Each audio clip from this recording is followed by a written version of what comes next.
I was surprised they needed a microphone or anything for us because working at the airport, we're pretty loud people. So when I go to the downtown office, I have to remember to use my inside voice. So I wanted to thank Abigail, but she left the room, thanking her for that great introduction. I have been with Marathon for 43 years, but 42 of that is in the aviation division. I started right out of Findlay High School at the age of 17 in 1983, walking through the doors at Marathon. And I was a messenger in the mailroom. And that was where I first started my career with Marathon. I was there for about, until May of '84. So in May of '84 is when I transferred to the aviation division. I guess I should tell you a little bit more. I guess I got out of order on myself and my history too. My husband Joe is joining us here today. We're both residents of Findlay, lifelong residents, multiple generations before us. We're going to celebrate 40 years of marriage here in May. We have 2 grown sons here in town, a daughter-in-law and a granddaughter. So we've had a great 40 years together, and he's gone along with that ride with me, in aviation's history too. And the boys certainly enjoyed it too as they were growing up to come out to the airport. So, like I said, 1983, I joined Marathon as a messenger. I learned every corner of the 3 buildings we had at the time down there, and a lot of people made a lot of connections. May of '84, I was approached with a position to go out to the airport to work as the flight operations secretary to the division flight operations manager. We now call them the chief pilot, Jerry Maxey, and be a secretary for him. And at that time, in my head, I'm working downtown. It's, a lot of people, young people. There's, a lot of action going on. You're looking to, boost your career and move upward. I was also going to the University of Findlay at that time, studying accounting. So I thought, well, I'll go to the airport, maybe stay for a couple years. I had this vision of this kind of small remote office. Didn't know much about the airport, like a lot of people don't. And I thought, well, I'll go out, I'll put a couple years in, and then I'll go back downtown, And of course, I was shocked when I got there. It was a bigger office than I thought, more people than I thought, and all these hangars and airplanes. And so my plan was to stay for a couple of years and then continue on, and you see how that worked out really well. 42 years later, I am still there. So I did fall in love with aviation and with the group of people I worked with there. And at this point, I'm going to ask anybody who is here that worked in the aviation division at Marathon or at the airport over these past 42 years I've been there to please stand up, since they surprised me by showing up here. So if you worked with me in aviation, or if you worked in Marathon's aviation division, please stand up. They're going to be my lifeline today if I blank out. Okay. So a little bit about me and the history. When I first started in the aviation division out there, one of my mentors there was a lady who'd been there. She had a 34-year career by the time she retired in 1986, but her name was Mary Ellen Shively. Maybe some of you in this room might know who she was.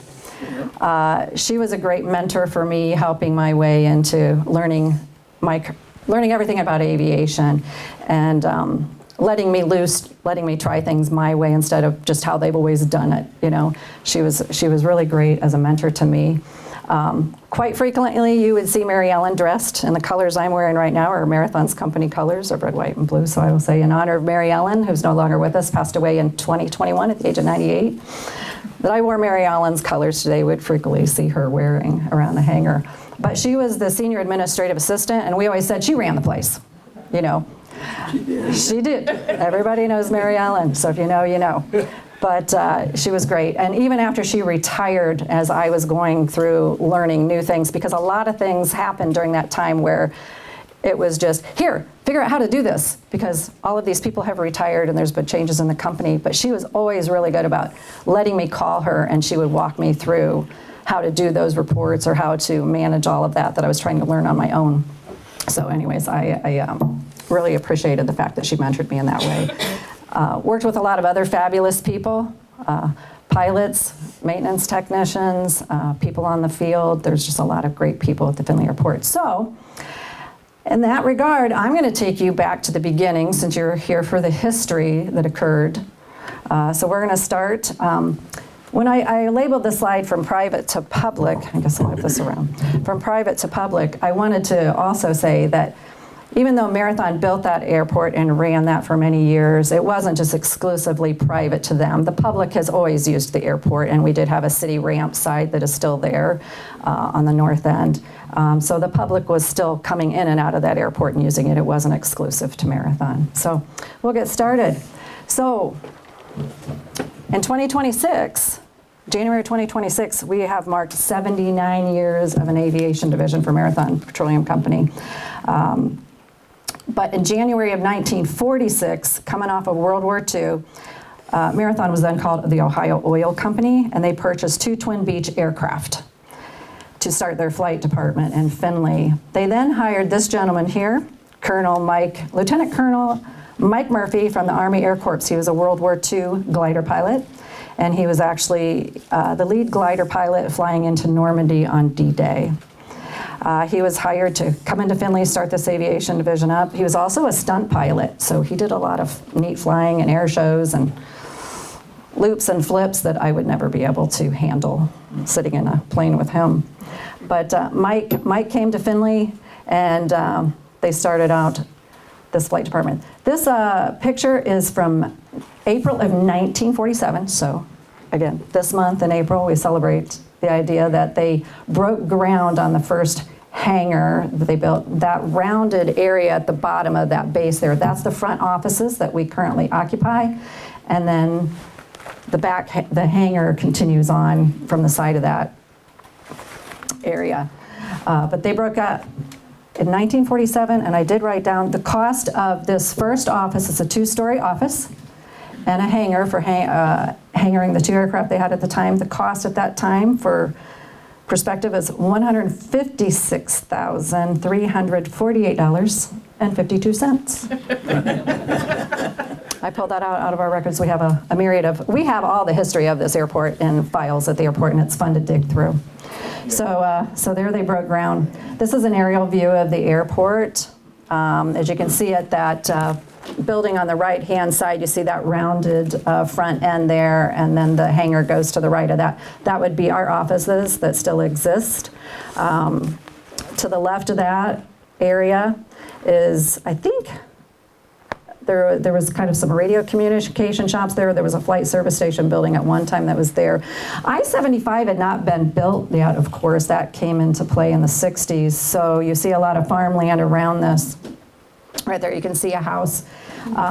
That's back behind the hangars that were currently at the airport in the late 40s before Marathon started building their hangar and adding on. But so there was a house that's no longer there, but it kind of sits back behind maybe where the Hancock Air Terminal is right now, for reference. There's another better aerial view.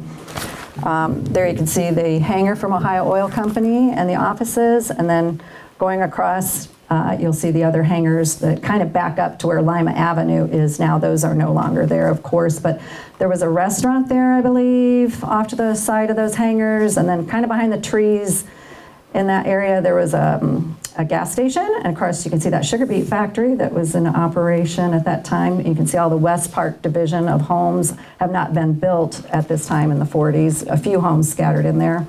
And I believe the sugar beet factory was in operation into the 70s. I remember that as a kid myself. So, in 1947, by the end of 1947, they were off and running. They also built the first paved runway during this time to go along with that hangar and those offices. And Mr. Murphy, Mike Murphy, I never got to meet him, but I heard a lot of great stories about him, and there's a gentleman here that knew him. He passed away in the mid to late 70s, but even after he retired, he continued to come to the airport to visit. His home is built south of the airport, off of the runway in the wooded area there. You can see him and his wife had built a home and lived at the end of that runway area. Another photo of an early group of guys at the Ohio Oil Company in front of the hangar, and you see some of those original aircraft they were operating. So the first 20 years of the operations of this flight department was multiple aircraft and multiple bases. I came up with bases they had in Shreveport, Louisiana, Robinson, Illinois, Terre Haute, Indiana, Midland, and Houston, Texas, Tulsa, Oklahoma, Casper, Cody, Wyoming, Guatemala, and Libya. So what the aviation division did for Marathon is it got them worldwide and all over into places that would be hard to be accessing in the 40s by commercial air, because there weren't that many commercial airports back then at that time. And these aircraft could get them into small airports, get them closer to assets that Marathon owned, operated. It really helped expand. Their focus at that time was a rapidly expanding exploration, production, and marketing of the company of oil then. So this is another one of their early aircraft. Let's see, it's a twin beach. So on the left side is a gentleman by the name of Dick Yoakum, and then on the right side is Lee Bixby Sr. He also had a son, Lee Bixby Jr., who flew for Marathon as well.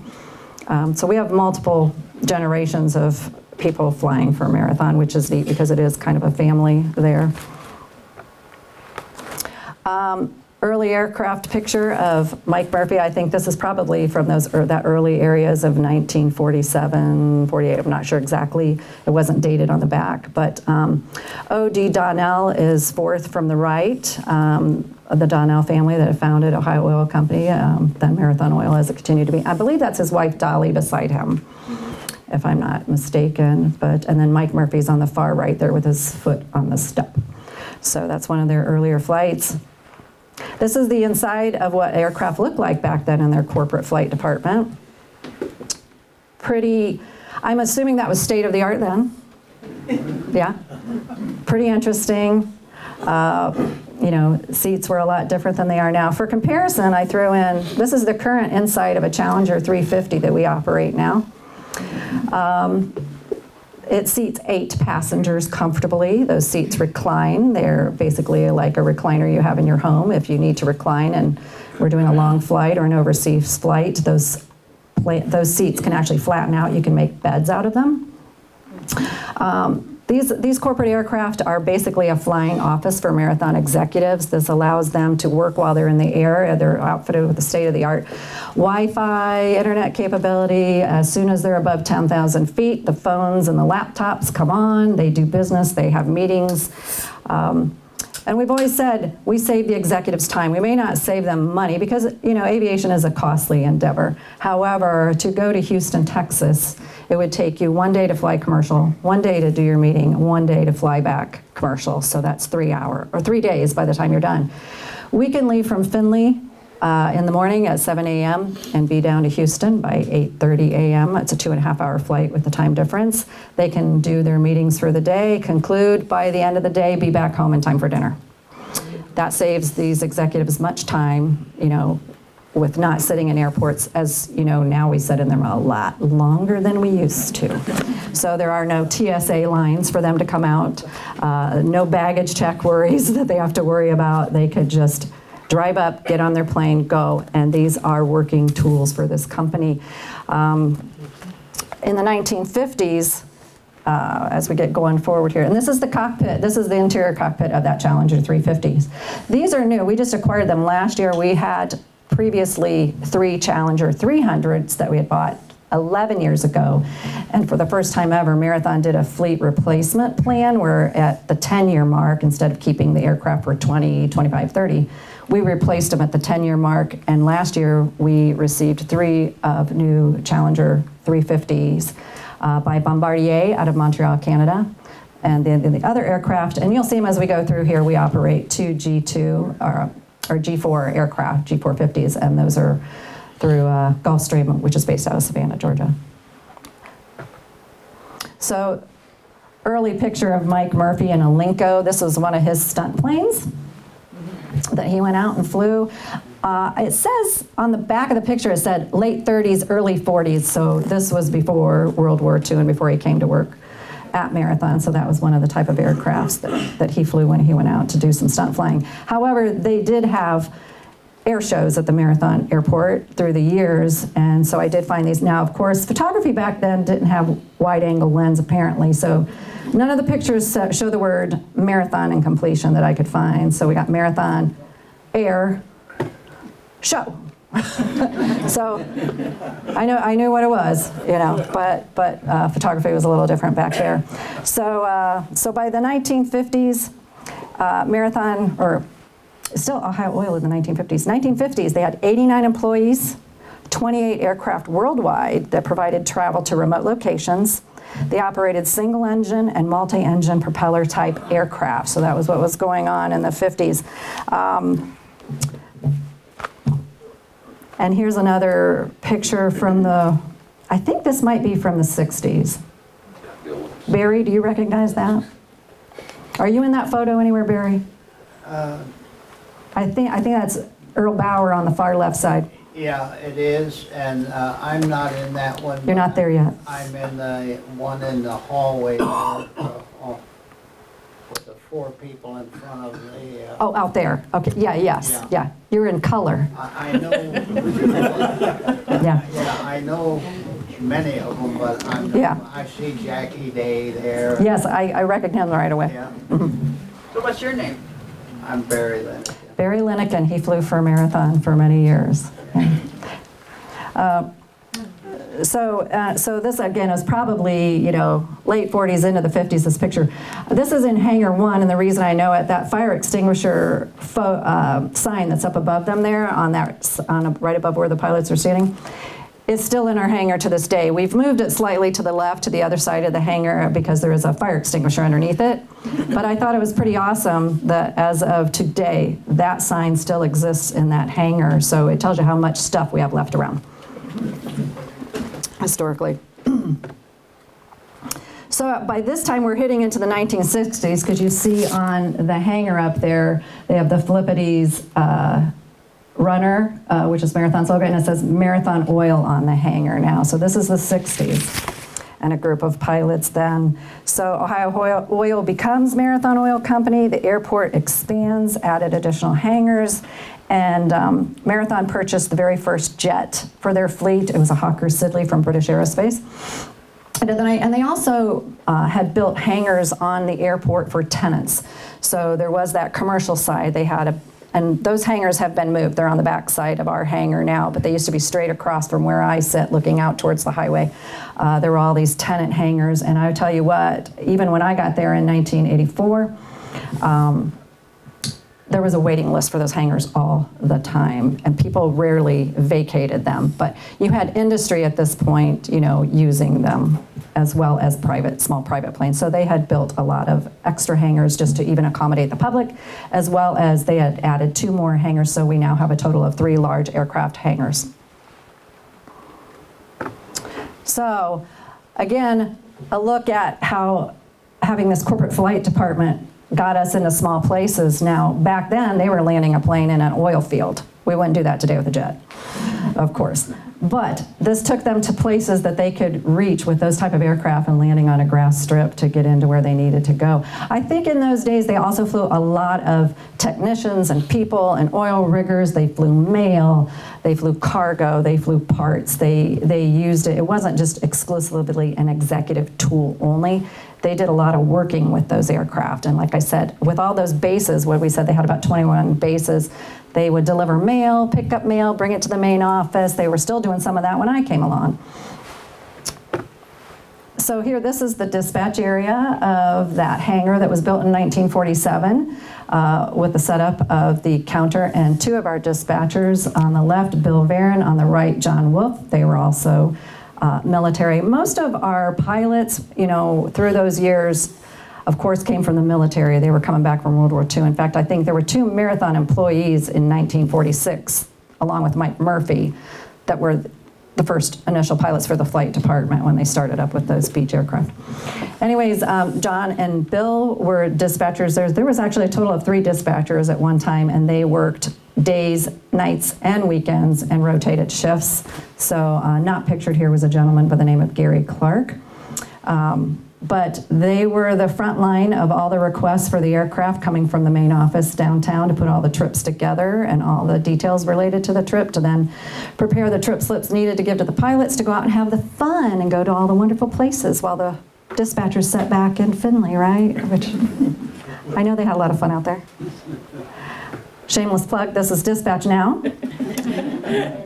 Still in the same place, same setup, same counters, a little newer. They have replaced them over the years. I've got new wallpaper and new blinds.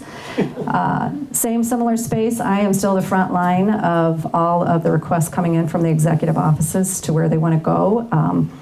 I tell people my job's kind of like an emergency room somewhat. You don't know what you're getting on any day coming in, how it's going to go, if it's going to stay together, fall apart.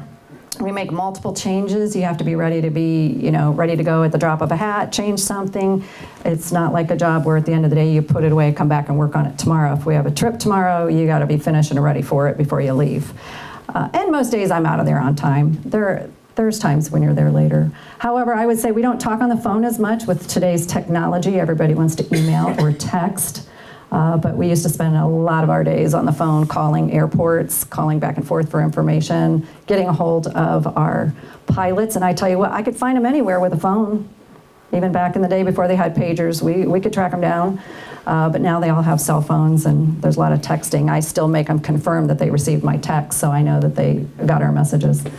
But back in the day, they would have to call in once they landed.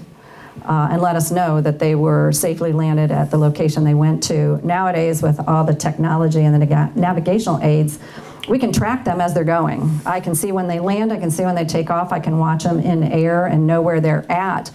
But in my early days, I would have to calculate and figure where they might be from when they took off, how long they'd been in the air, where they would be, and try to locate the flight center, ATC area phone number to call and say, hey, I need to get a hold of my pilots. Can you tell them to call dispatch? So there was a lot of geography involved in figuring out where they were. So I believe this is one of the first Hawkers, or maybe one of the older ones, or one of the newer ones, I'm not sure. It's hard to see the tail number for me. But also during this time too, when Marathon built the airport and operated it, they employed a lot of people beyond the Marathon pilots and maintenance techs. When we owned the city side of the operations too. It was called Findlay Aviation Services Incorporated, FASI for short. And so that served the public side, fuel sales, hangar rentals, tie downs, parking. Prior to that, it was called Eddie's Flying Service. So if anybody knew, what was Mr. Fenton's first name? Dick Fenton and his wife Martha, they owned Eddie's Flying Service, and I think Marathon purchased that from them, and it transitioned into FASI. But quite a few people, guys that came out of the military would work line service over there, towing, tugging aircraft, fueling aircraft much as they do now. And then on our side, we handled all the paperwork side of it, so it was brought over to us daily, and we ran through all the paperwork and accounted for all that. I believe this is a Jetstar. 531 Jetstar. I don't have the year that it came in, but I know it was there when I got there in '84. Again, this is part of their jet fleet that came along through the years. And that is, am I right, DC-3? Barry? Right, yeah, you guys know? Yeah, DC-3. So in the 1970s, what started to happen too with Marathon's flight department, they downsized the field offices and aircraft. So from where they were at, those 28 aircraft, they started coming down and downsizing some of their field offices. The oil industry has its ups and its downs. By the 1980s, there was the U.S. Steel merger that maybe a lot of you are familiar with in '81. And the flight departments changed a little bit more at that time as well, because airlines were deregulated, so the price on flying commercial came down, so a lot of companies started switching to an all-corporate executive-based group of who they were flying, and a lot of other employees then were flying commercial. And that downsizing started to occur by selling off aircraft and sometimes closing a flight department. At that point, in about 1986, Marathon saw a downturn in the economy, the oil industry. We went from 13 aircraft to 4 over that time period, and down to 2 divisions, Findlay and Houston. They offered incentives for people to retire A lot of guys left and went to the airlines, and so the rest of us that survived through that, it was tough. We had to say goodbye to airplanes, we had to say goodbye to people. People transferred maybe to Houston that had lived in Findlay for a long time, but for the good of their job, their family, they would take the transfers and went to Houston. So there were a lot of tears, it was a lot of stressful times. The company did bounce back from that. We stuck it out and it started to bounce back.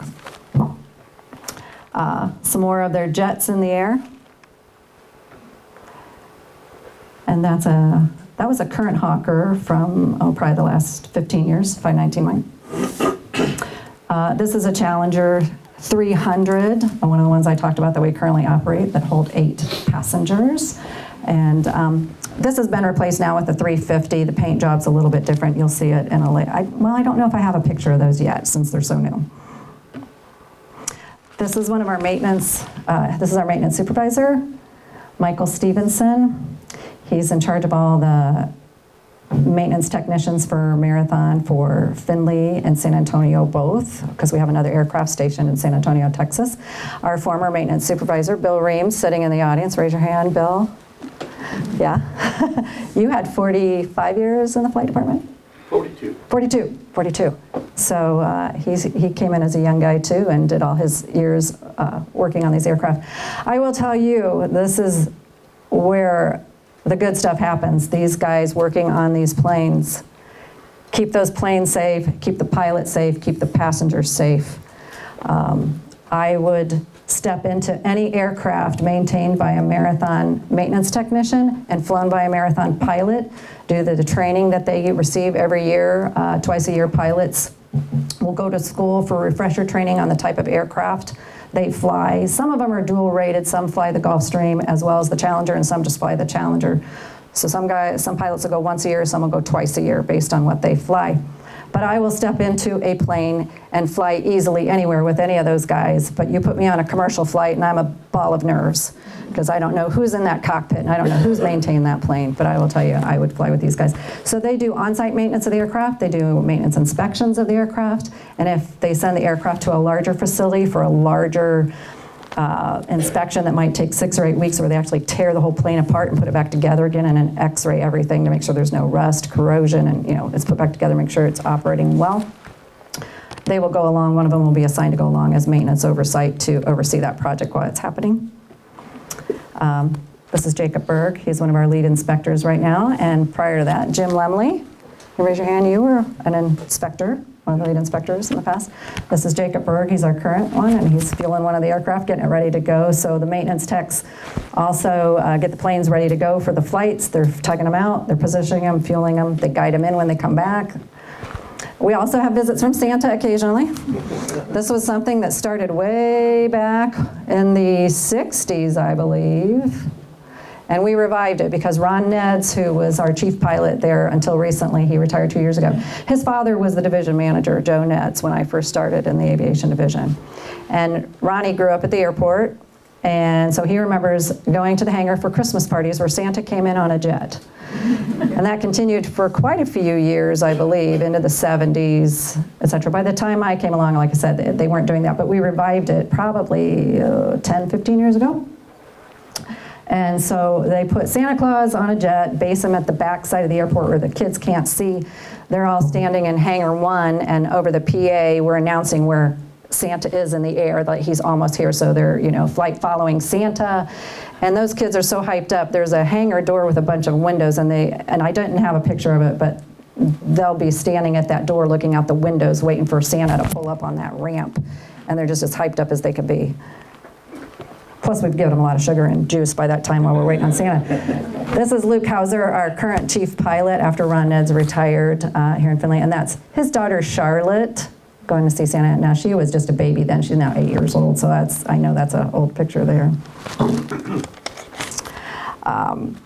So another thing I wanted to mention, with the downsizing of the aircraft and Marathon's perspective on flying aircraft and safety, in the 1980s, Marathon, if you remember in 1989, there was the Exxon Valdez spill.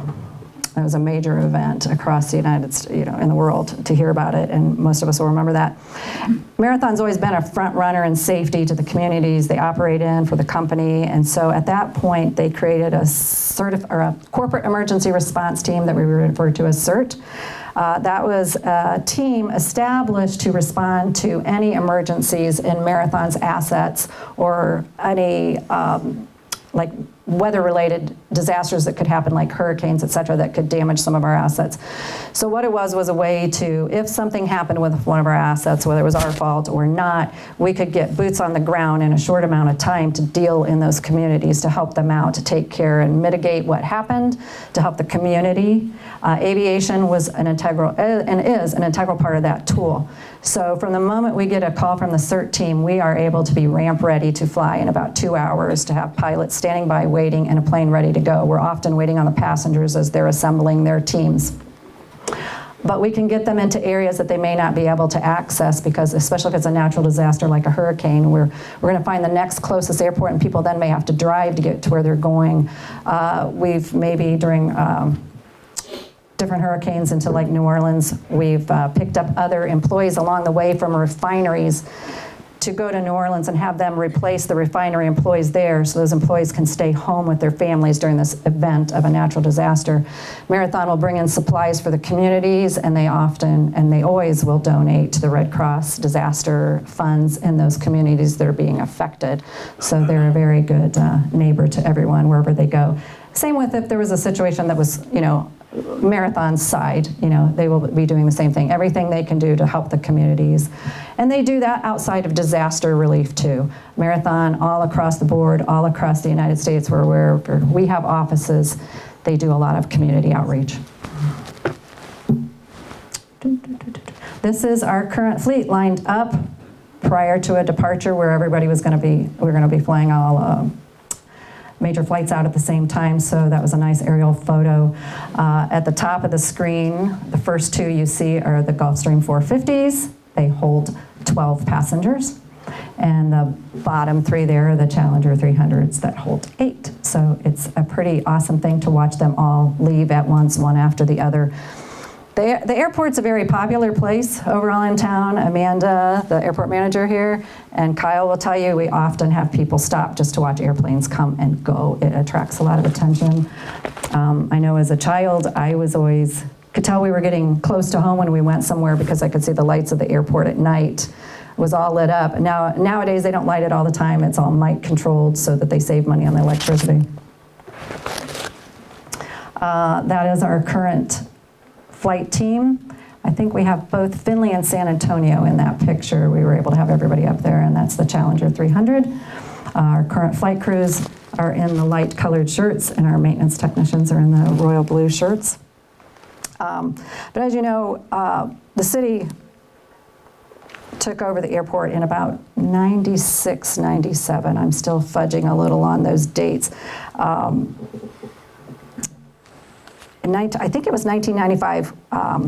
By this time, Marathon's only operating 2 aircraft here, 2 aircraft in Houston. So it came up, and I think it started even in 92, they started talking about the city wanting to buy the airport. So in 95, by 95, 96, they had accomplished that. The Marathon legal team, along with the safety service director's office downtown in the city, and the airport teams, we worked for a good year and a half or 2 on all the paperwork to complete that sale. And that went off smoothly. Marathon donated a lot of the equipment on the airport to the city.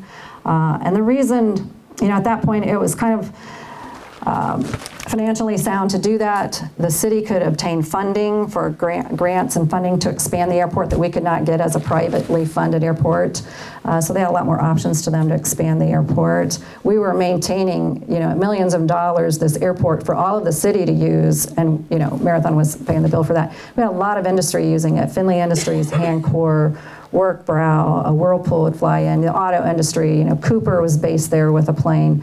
A lot of auto industries have come in, so it became more prudent to let it be a city airport and be available to take advantage of funds to expand and maintain it. At that time, Marathon became a lifetime tenant. We still operate those offices and 3 hangars, and we're responsible. We take care of all the expenses for that building, for the upkeep and operating, so we're not a burden to the city of Findlay's budget. I know Marathon split. A lot of times people still think we're Marathon Oil. The company is split in 2011 into two separately traded companies. Marathon Oil stayed in Houston, Texas, and Marathon Petroleum is what we were renamed here in Findlay, Ohio. Of course, we always thought we were the home base anyways, and we'll argue that all the time. But we became Marathon Petroleum Company here, and we serve the downstream side of the company, which is the refineries, the stations, the terminals. We don't drill for oil, we don't do exploration production. That was the upstream side of Marathon Oil Company. So Marathon has to go out and buy its oil and refine it. And speaking of that, here is the refinery in New Orleans, Louisiana. And that airport we landed at is in Reserve, Louisiana, and somebody happened to capture a picture of one of our planes when we landed there, and that refinery is across the road. So we can fly into this airport as long as the weather is good and the runways are dry, otherwise it's a little too short for us. But, and in that case, then we go to New Orleans International Airport. And that's another consideration with airports. We have had Air Force One fly into the Marathon Airport through the years. George Bush Sr. and Jr. both have visited during the campaign years. So we have Air Force One that has come in and out. And of course, there's a lot of security that goes with that. And they make sure we're staying out of the way. This is just a picture of one of the Challengers being pulled in to the hangar. I was going to see if I had anything more I really wanted to tell you that I thought was really interesting.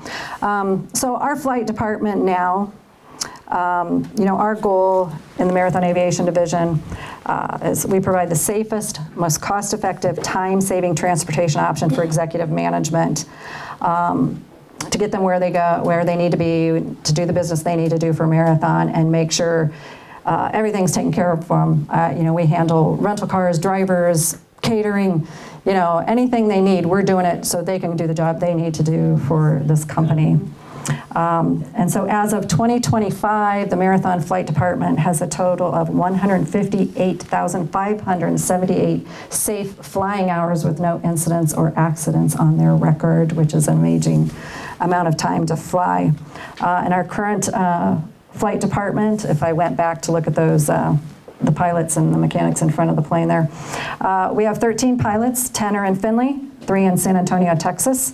We have now 6 maintenance technicians. We have a new one starting next month, and I have yet to meet him. So we'll have 6 in Findlay, we have 2 in San Antonio. We have myself as the lead flight scheduler, and we have a lead administrative processor, and she handles all of the paperwork, bill paying, and backs me up when I'm on vacation. Our current director is Matt Rudder. He's from the area of Arcadia, and his dad flew for Marathon as well in the 60s, so he was also a second-generation pilot. I have told him, his son Caleb, who's a pilot flying for NetJets, I said, when Caleb comes through the door as the 3rd generation, it's probably time for me to retire. We don't know when that is yet. And then also our aviation maintenance director is Michael Stevenson. He's from Findlay, and he was a Marine. So, and then our chief pilots here in Findlay are Luke Hauser, and he just took that position over in the last year and a half when Ron Neds retired. Again, I said Ron was a 2nd-generation pilot for Marathon, and Ron loved that department probably more than anybody I know. He bleeds Marathon Flight Department. He loves it, grew up on that airport, worked at the city side of it during his college years. And he will tell you he had a fabulous career and loved every day of flying the skies and flying Marathon around. And then our other chief pilot's based in San Antonio, Texas, Howard Hales. He originally was with the Marathon Oil Company side. Sadly, several years ago, they closed down that flight department completely, and then Marathon Oil was sold off to Conoco. And we were able to snap Howard up and give him a job, and he moved from Houston to San Antonio to be the chief pilot over that division. So it was awesome to have someone we knew back on our team. So with that, I will back off. Oh, I was going to show you one more picture. This is really awesome. You guys like this one? This is what they call a Finney flight or a final flight. This was Ron Ned's final flight when he retired the other year. On their last flight in to the airport, we have the fire department, local fire departments come down, and they make a nice water arch for them to taxi under as they pull in. And I will tell you, that's an emotional thing to watch, just as well as when I watch all 5 of our aircraft leave on any given day when we do a board meeting and all the 5 aircraft depart at once, or if we're responding to an emergency within the company. to know what we're doing out there, you know, and I guess us women are more emotional. I don't think any of you guys cry about it when you see the planes take off, do you? No. No, I get all teary. Yeah, I got that mom side of me. But I will tell you, I have had a fabulous career too, working with the most wonderful professional people in this industry. Everybody brings their A game, and we're all trained constantly on safety. We go through a lot of safety training.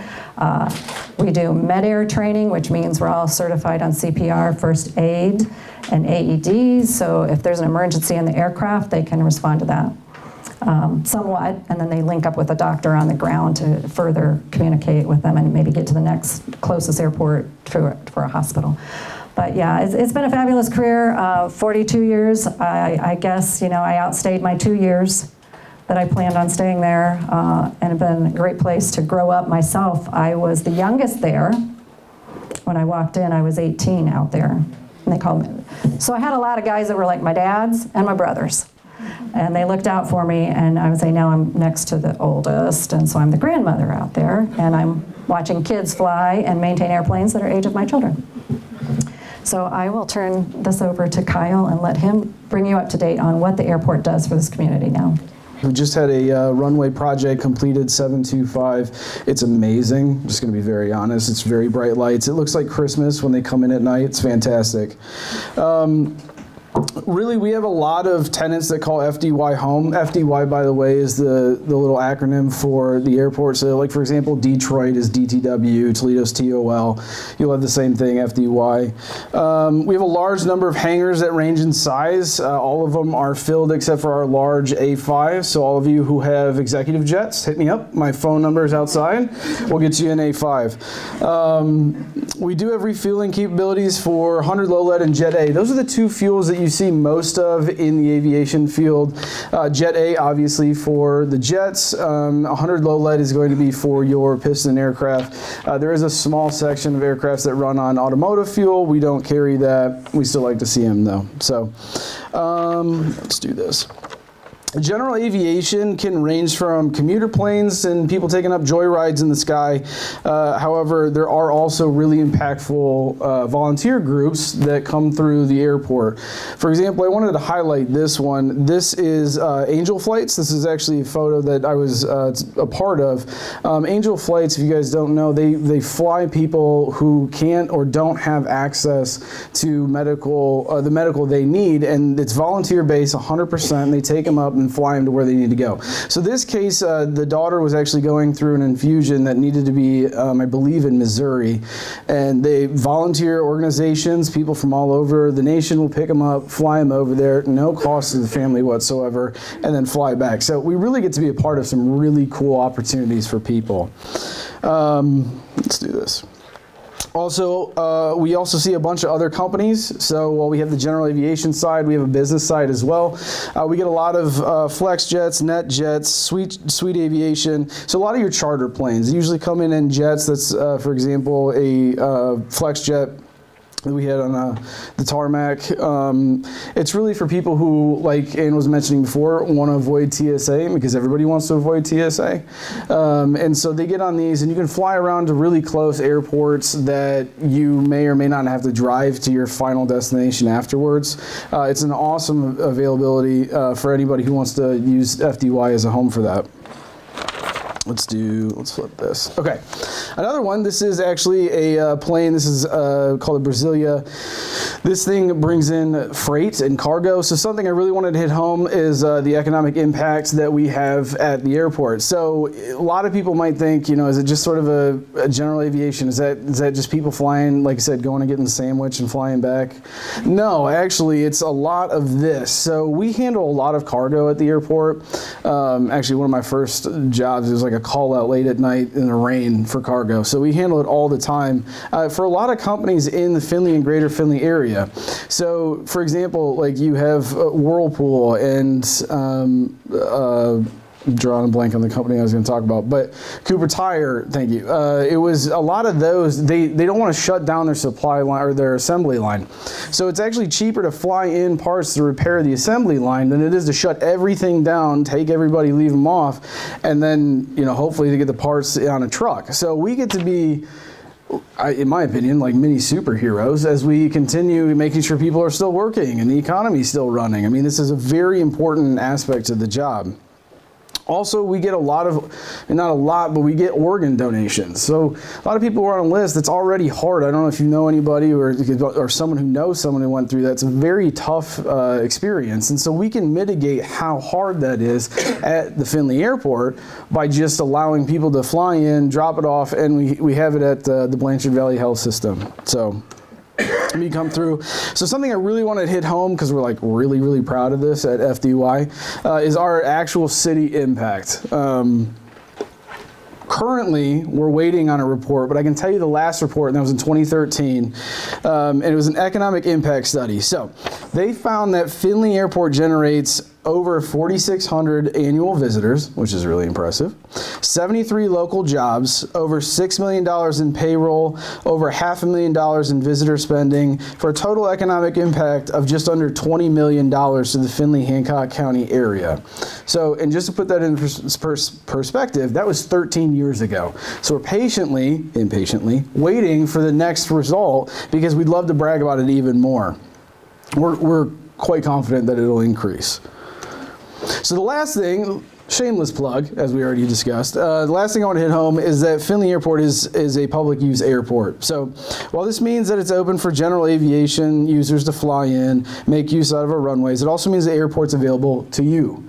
We love visitors. Anytime you come in, we have an amazing area that you can come sit, chat with us. You can hang out with us. You can watch planes take off, whether it's Marathon, FlexJet, NetJet, cargo, anything. Please come by. It's, like I said, I cannot emphasize this enough. It's public use. We'd love to talk to you about it. We all enjoy aviation.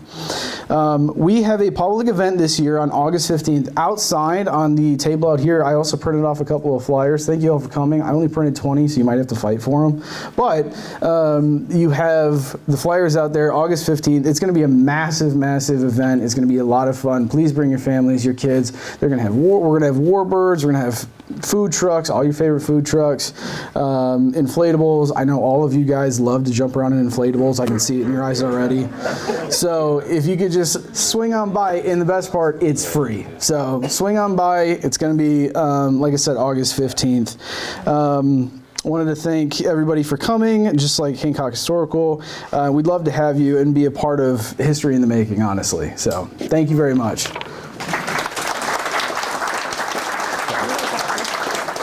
Yeah. Pull it open for questions.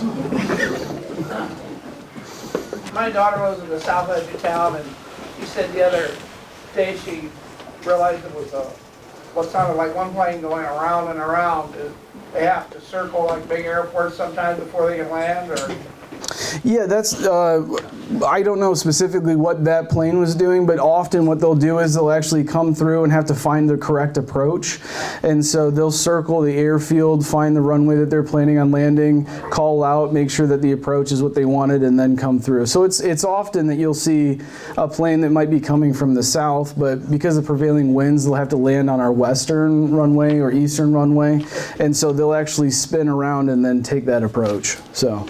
And I live like less than a mile south of 613, about 3 miles out from 75. And I can see through my bedroom window almost every night multiple planes either going south or going north, and I figure they're probably coming from the airport. I don't know if it's like one particular runway that would take that path or not. Not particularly, but that's awesome. You get a free show. I mean, that's awesome. So, so, any other questions?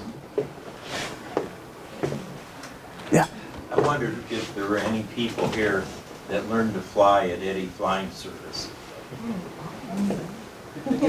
Oh, we got one or two. All right.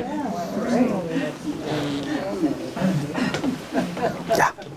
I guess Eddy's Flying Service was a learning how to fly place? I don't know Eddie. Oh, that's for Ann. I don't. Do you? Oh, Yeah, Eddie's Flying Service also, it was just kind of like what FASI, or what the city is now. They fueled the aircraft.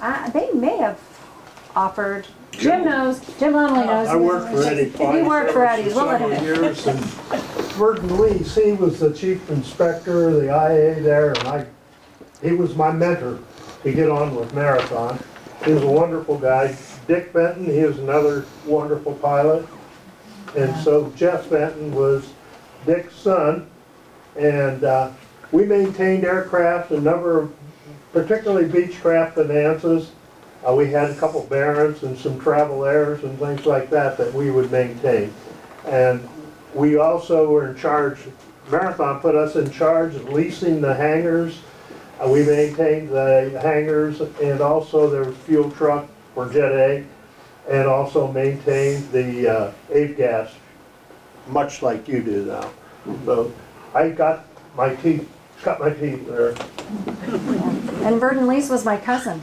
So it was funny, when I came to the airport, I found that out through my mother. So Marathon and Findlay is just one of those places where you find out you're related to somebody. So, Yeah, go You ahead. might mention the Wings and Wheels car show on September 21st this year at the airport. That was 2 years ago.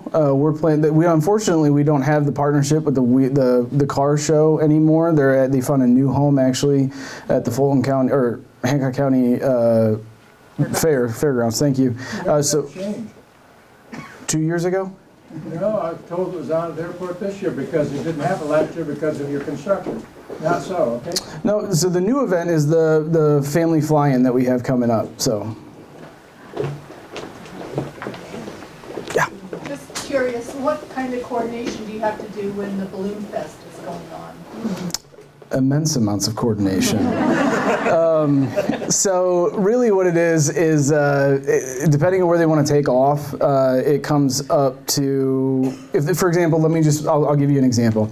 If they want to take off at the airport, we prefer that, because then they bring everything, we can organize them, and then when they take off, the winds take them wherever they want to go, and we don't have to chase them down when they're landing.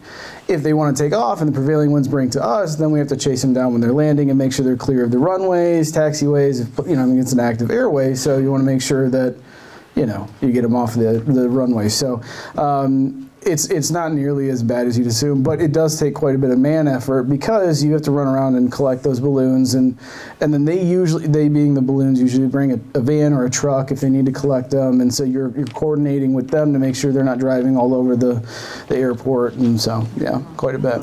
but I don't know that Kyle knows that, but that balloon show started on the airport to begin with in the 80s. Oh, no. Marathon and Ohio Bank at the time sponsored that. And the first 2 years they did it, and like I said, the mid-'80s somewhere in there, they launched everything from there, and all the people came out to watch from there. Well, it was a nightmare of traffic situations, and then for liability and the insurance, because there's a lot of insurance that the bank and Marathon had to purchase for that event. It was then moved over to, I think, the Emory Adams Field is where of course, yeah, they use now.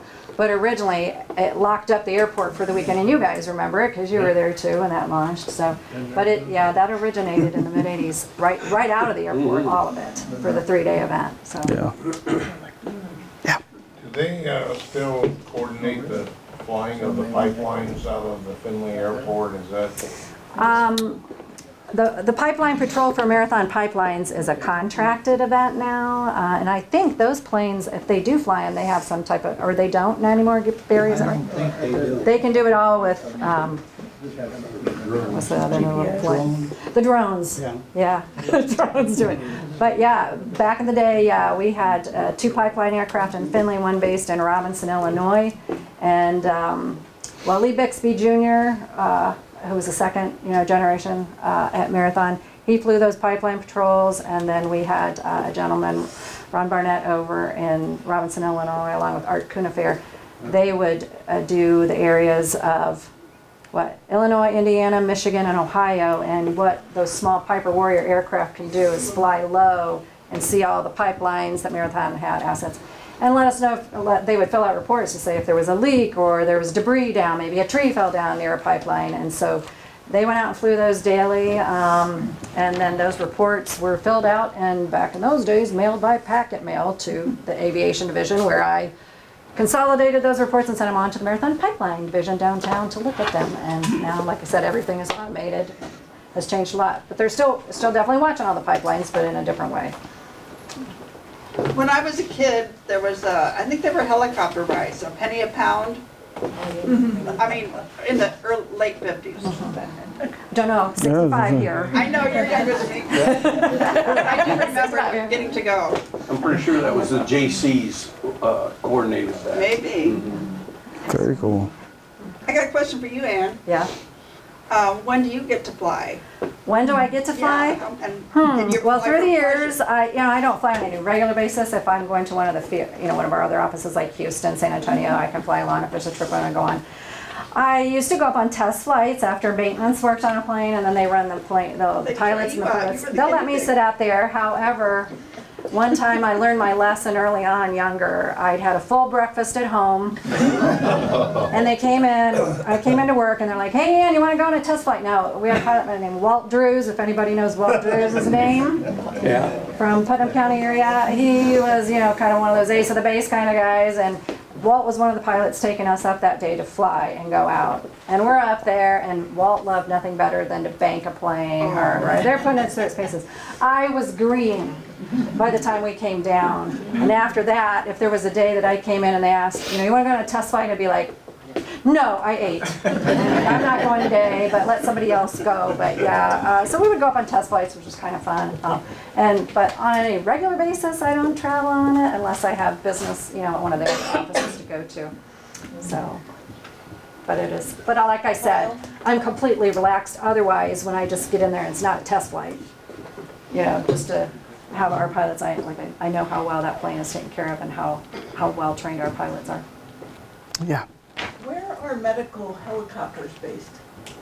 Oh, yeah, great question. So it's actually at Blanchard, the hospital, and so we will occasionally see them, but generally speaking, most of the time they fly in and out and just taxi, or I should say take off from the hospital itself. And so it's relatively rare for us to see life flight specifically. We can obviously and have fueling capabilities, but generally they stay outside of the airport, but still within the air, field, I guess you could call it, airspace. So they just park them at the hospital? Yeah, or I think they're based officially in Toledo. There's a helipad at the hospital. Yep, and that's where they can get on and off and hang out. But I think officially, like if they're, for example, if it's raining or there's a lot of weather and there's no calls out, they're based in Toledo in a hangar. If that's what you were asking. Yeah. Oh, okay. Any other questions? Any wildlife experiences lately? Lots of wildlife experiences. Oh yeah, yeah. Oh, we got a lot. Yeah, we're actually rooting on the coyotes because they usually take care of the problem for us. So. How's the lights working out in the quarry down there? Weren't they? Oh, okay. So yeah, for people who don't know, there are there are geese lights that are in the quarry. Their supposed design is to deter the geese because for some reason, then as they fly in, the lights will hit them in the eyes. They don't like it. Instead, they just sit on them. So it's really often you look over and they're all just hanging out there. So they don't work the best, but we have them. I saw quite a few the other day, and I think no, not working too well. No, Okay. Unfortunately not. Do they still have the big searchlight out there at all? Are you talking about the one that's closest to Lima Avenue, like that's set on Lima Avenue? I don't think we It's have out that at light. the intersection. Yeah.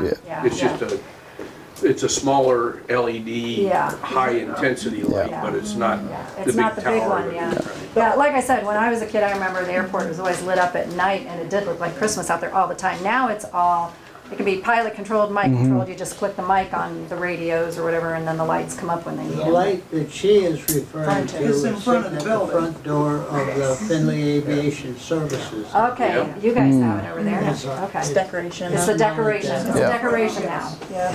Yeah. It's been taken out of commission and replaced with the LED one. Okay. It's displayed. That's great. Don't have to get up and change the bulb. No.